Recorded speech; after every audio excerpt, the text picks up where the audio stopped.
E agora você acompanha o Conexão Porto Indústria. A Associação dos Engenheiros e Arquitetos de Santos tem promovido visitas técnicas ao Porto de Santos. Durante o mês de abril, um grupo de profissionais do CREA São Paulo e outro de alunos da Fundação Senep conheceram de perto o maior porto da América Latina.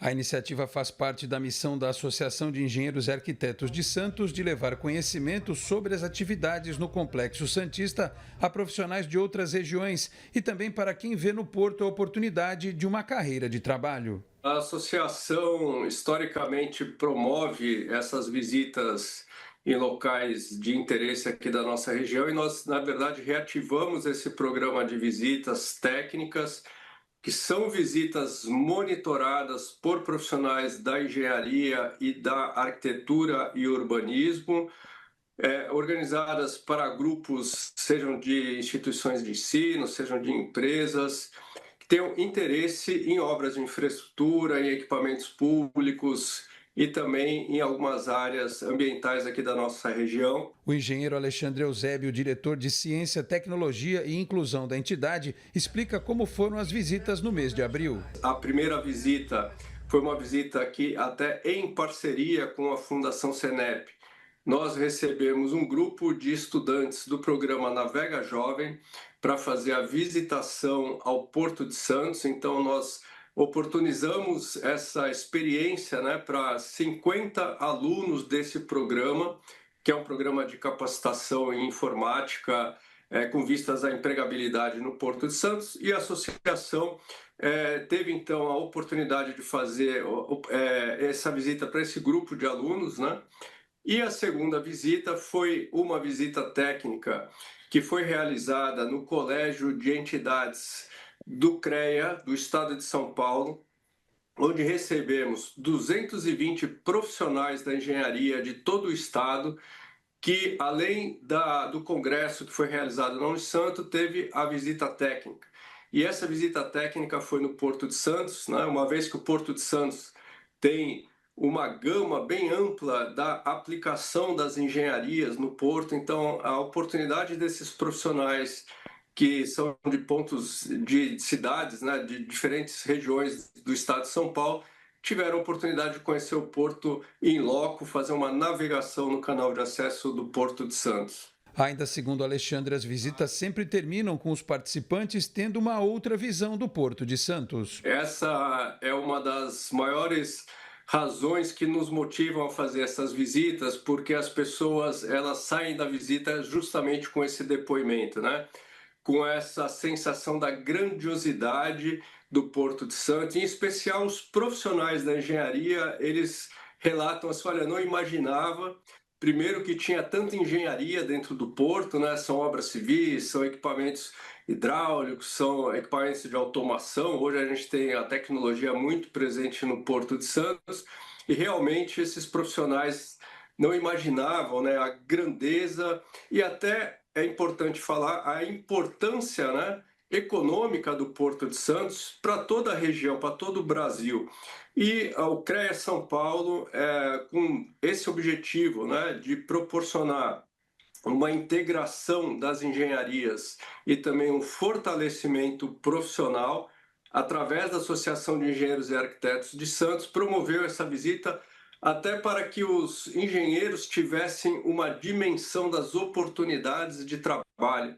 Teremos em breve a obra do Túnel Santos-Guarujá, que mais uma vez vale ressaltar que será uma grande fonte de emprego, principalmente para os engenheiros. Agora a associação planeja levar as visitas a outros locais importantes da Baixada Santista. A gente está fazendo o lançamento desse programa, que é um programa permanente de visitação técnica em pontos de interesse da cidade. Nós vamos lançar um calendário e uma das nossas surpresas foi o interesse de profissionais de fora da cidade em visitar os prédios inclinados de Santos.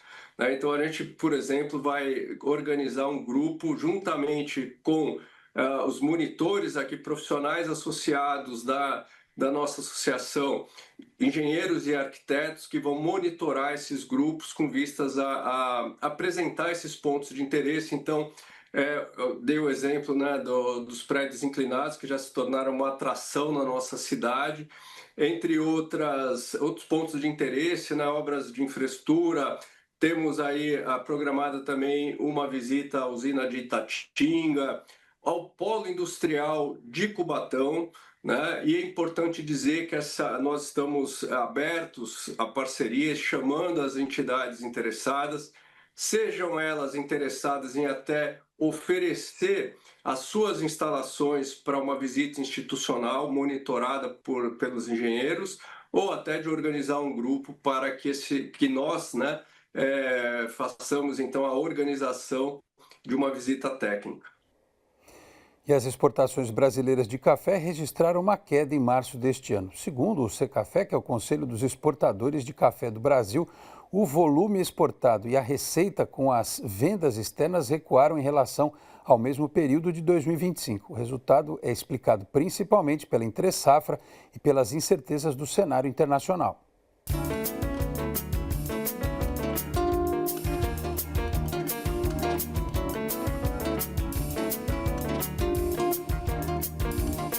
A receita com a exportação brasileira de café em março somou cerca de 1 bilhão e 125 milhões de dólares, uma queda de mais de 15%. No acumulado do ano safra, o cenário também mostra queda no volume embarcado.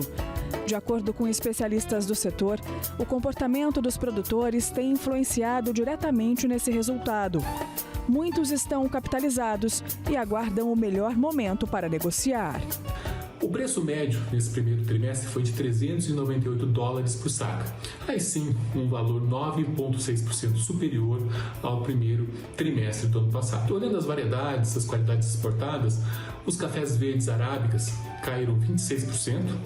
O café verde, conilon e robusta, eles aumentaram 11% e os cafés solúveis caíram 2%.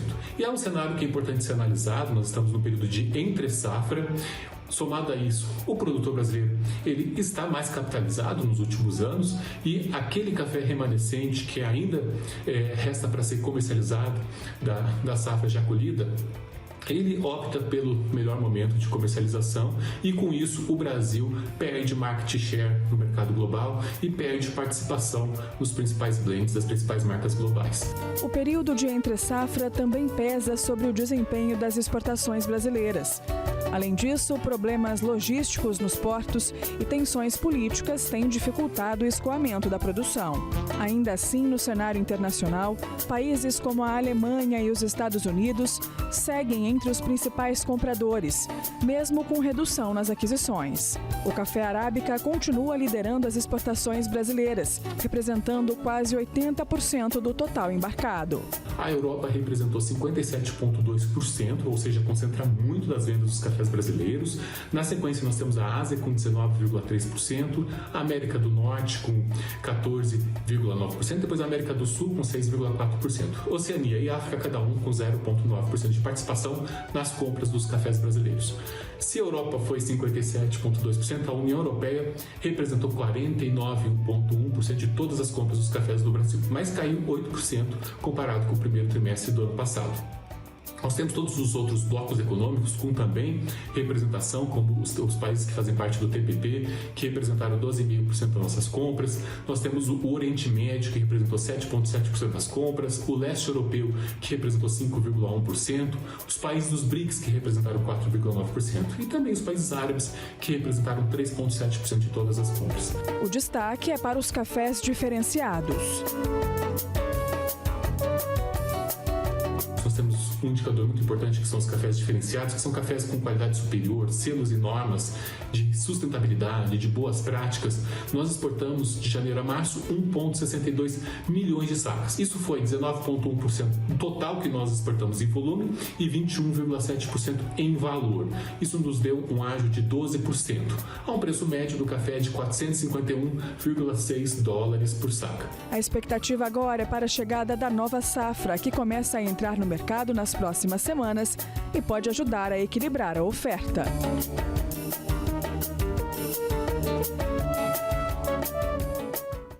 E o Conexão Porto Indústria volta amanhã, 19h30 da noite.